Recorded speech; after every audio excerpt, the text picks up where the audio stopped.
بسم الله الرحمن الرحيم.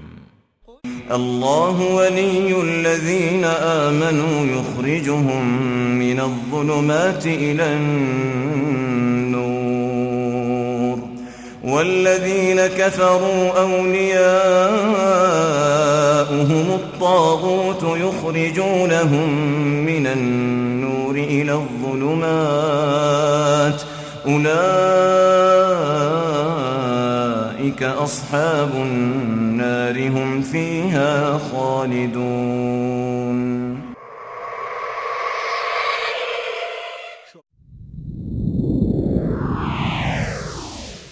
ہمارا پیغمبر یونس علیہ السلام ہم سے اجازت مانگے بغیر، ہم سے پوچھے بغیر اپنی بستی سے چل پڑا. وہ یہ سمجھا کہ شاید ہم اس بات پر قادر نہیں. حضرات، ہماری اس مجلس کے دوسرے خطیب ہیں فضیلت شیخ قاری خلیل الرحمن جاوید قاری صاحب. الحمدللہ علمی حلقے میں کسی تعارف کے محتاج نہیں، البتہ جو لوگ اس آڈیٹوریم میں ہے کہ دنیا سے جہالت دور ہو جائے، کلام اللہ سے مومن کا دل پر نور ہو جائے. یا اللہ جب تک جسم میں سمجھ جائے، صد پہ صدرے محرے محبوبہ رہے، میں رہوں یا نہ رہوں پر یہ دعا احمد اور عزت قرآن رہے. میں صرف آپ کی محبت کے جواب میں یہ دعا ہی دے سکتا ہوں کہ جس ذات کی وجہ سے آپ محبت رکھتے ہیں وہ ذات بھی آپ سے محبت کرے، اور جس طرح آپ نے مجھے یہاں عزت دی ہے، اللہ آپ کو دنیا اور آخرت میں دونوں جہانوں میں عزت نصیب فرمائے. میں موضوع سن کے حیران ہو رہا تھا کہ شرک کے تو اتنے دروازے ہیں، آپ کہیں دور نہ جائیں، صرف ملتان میں چلے جائیں، جس گلی میں جائیں گے وہ دروازہ کسی نہ کسی مزار پہ ہی کھلے گا. اس قدر دروازے ہیں شرک کے کہ آدمی کس کس کو بیان کرے.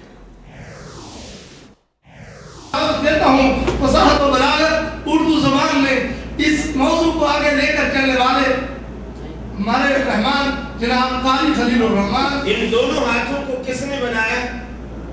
اللہ.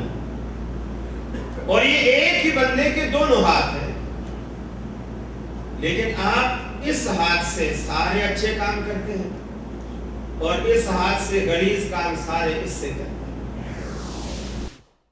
میرا گھر ایسا ہے کہ اللہ تبارک و تعالیٰ کے رسول جب میرے گھر کی دہلیز پہ قدم رکھیں گے اور گھر میں رکھی ہوئی چیزوں پر نظر ڈالیں گے تو کیا اللہ تبارک و تعالیٰ کے رسول خوشی خوشی اگلا قدم اندر رکھیں گے یا رکھا ہوا قدم بھی پیچھے ہٹا لیں گے؟ اللہ کے رسول ایک وقت ایسا تھا، میں جوان تھا، بالکل کمزور تھا. اس وقت مجھے اس کے سہارے کی کوئی ضرورت نہیں، البتہ اس کو قدم قدم پر میرے سہارے کی ضرورت. یہ کمزور تھا، میں طاقتور. میری جیب میں روپیہ پیسہ تھا اور یہ بالکل خالی، حتیٰ کہ یہ ایک قدم چلنے کے لیے بھی میری انگلی کے سہارے کا محتاج. انگلی اس کو پکڑواتا تھا، یہ چل سکتا تھا، ورنہ یہ گر جاتا تھا، میرے سہارے کا محتاج. اس وقت اگر میں اسے پھینک دیتا تو میرے سوا کوئی اس کا ہمدرد، بڑی پیار سے، بڑی محبت سے آج کے دن کے لیے میں نے اسے پوسا، اس کی خدمت میں نے ہر قسم کی مصائب اپنے اوپر لیے اور اس کو ہر دکھ سے میں نے بچایا. اللہ کے رسول آج حوادث زمانہ نے معاملہ بالکل الٹ کر دیا. اب میں کمزور ہو گیا ہوں، یہ طاقتور ہو گیا. اب میں بوڑھا ہوں، یہ جوان ہے. میری جیب خالی ہو گئی ہے کہ میں اب کماتا نہیں ہوں، کما نہیں سکتا، کام نہیں کر سکتا، اور یہ جیب اس کی بھری رہتی. اب مجھے اس کے سہارے کی ضرورت ہے، اس کو اب میری کوئی ضرورت نہیں. اسلم کی آنکھوں میں سے بھی آنسو آ گئے. آپ نے اس بیٹے کو کہا، خبر انتا و مالوکا لے ابی، نہ تو اپنا ہے نہ تیرا مال تیرا. آج کے بعد تو بھی اپنے باپ کا ہے، تیرا مال بھی تیرے باپ. 5 وقت کی نمازوں کو پڑھے، یہ بھی قید نہیں با جماعت جا کے پڑھے، یہ بھی قید نہیں حرم میں جا کے پڑھے، یہ بھی قید نہیں مسجد میں جا کے کہیں پڑھے، گھر میں بھی پڑھے لیکن پڑھے. مسجد میں بھی جاتی اچھی بات ہے، اس کو اجر ملے گا، ثواب ملے گا، لیکن اگر نہیں جاتی تو وہ ثواب جو مرد مسجد میں جا کے پاتے ہیں اس کو وہی ثواب گھر میں ملے. رسول تم پر بوجھ نہیں، رسول تم پر مصیبت نہیں، بلکہ لقد من اللہ علی المؤمنین اگر تم ایمان کا دعویٰ کرتے ہو تو ایمان والو اللہ کا رسول تم پر اللہ کی طرف سے نازل ہونے والا احسان عظیم ہے کہ اللہ نے یہ قرآن مجھ پر اتارا ہے۔ جیسے میں مثلا آیا، اب پاکستان چلا جاؤں، اب میں کسی سے جا کر کے کہوں کہ میں جب جدے گیا تھا بھائی عاقل سے میری ملاقات ہوئی تھی، میں پاکستان جاؤں اور کسی کو کہوں کہ میں جب جدے گیا تھا بھائی عاقل سے میری ملاقات ہوئی تھی، تو کیا اس بات کا یہ مطلب ہے کہ عاقل بھائی کے سوا کسی سے میری ملاقات نہیں ہوئی تھی؟ اس بات کا یہ مطلب ہے؟ اگر میں کسی سے کہوں کہ جب میں جدے گیا تھا بھائی عاقل سے میری ملاقات ہوئی تھی، اس سے یہ تو ثابت ہو گیا کہ ہاں بھائی عاقل سے میری ملاقات ہوئی ہے، یہ بات قطعی ہے، ٹھیک؟ لیکن اس بات سے یہ نتیجہ نکالنا کہ کسی اور سے میں ملا ہی نہیں ہوں، یہ تو اس بات سے نہیں نکلتا نا۔ اللہ کے نبی نے کہا وَأُوحِيَ إِلَيَّ هَذَا الْقُرْآنَ، یہ قرآن مجھ پر وحی کیا گیا، ٹھیک ہے، یہ قرآن آپ پر وحی کیا گیا، لیکن اس سے یہ نتیجہ نکالنا کہ قرآن کے سوا کچھ وحی نہیں کیا گیا، یہ تو ثابت نہیں ہوتا۔ قرآن وحی کیا گیا، ٹھیک ہے، لیکن قرآن کے علاوہ کچھ بھی وحی نہیں کیا گیا، یہ تو نتیجہ اس سے نہیں نکلتا۔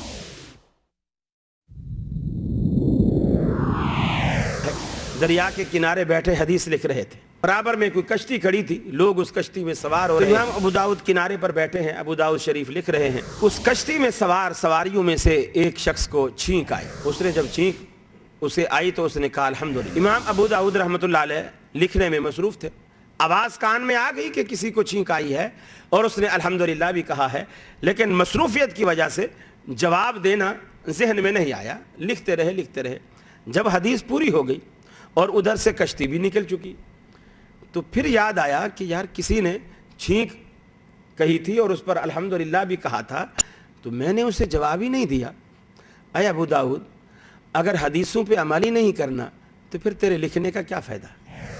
جب اے میرے محبوب، جب تیرے اکیلے اللہ کی بات کی جاتی ہے تو دل سکڑ جاتے، تنگ ہو جاتے ہیں، جب غیر اللہ کی بات ہوتی ہے تو خوش ہو جاتے ہیں، بھاگ جاتے ہیں سن کر۔ اب دیکھو، میں نبی پاک صلی اللہ علیہ وسلم کی نعت سناؤں، میٹھے میٹھے جملے سنو، سارے خوش ہوں گے۔ جب توحید کی باری آئے گی تو آدھے اٹھ جائیں گے۔ جب میں میٹھے میٹھے جملے سناتا ہوں، صدقے واری جاو میں او دے حسن و جمال تو، صدقے واری جاو میں او دے حسن و جمال تو، جیدے آیا جگتے ہو گیاں خوشحالیاں، میرا چہرہ زلفاں کالیاں، پیارے نال محبتاں پالیاں، ہر پاس پھیل گئی روشنی توحید دی، مٹ گیا دنیا تو راتاں کالیاں، مٹ گیا دنیا تو راتاں کالیاں، شان لے گئی حلیمہ چم کے سرکار نو، تے تڑیاں مڑ دیاں رہ گئیاں نخریاں والیاں۔ تساں بھی کہنا سبحان اللہ، سارے کہنا سبحان اللہ۔ تے جدوں میں کہنا ہے جے نہ ہوئی کول تیرے روشنی توحید دی، آتی کرن گیا قبراں تے بتیاں بالیاں، یہ گڑا گل چنگی نہیں کی تھی گل، اور میں کیا کملیا پراوا، قبر تے منہ بتیاں بالے گا، روشنی اتے اتے رہنی، میت تک نہیں جانی۔ اپنی ہڈیوں کا رس پلا کر اپنے دل کے چین کو،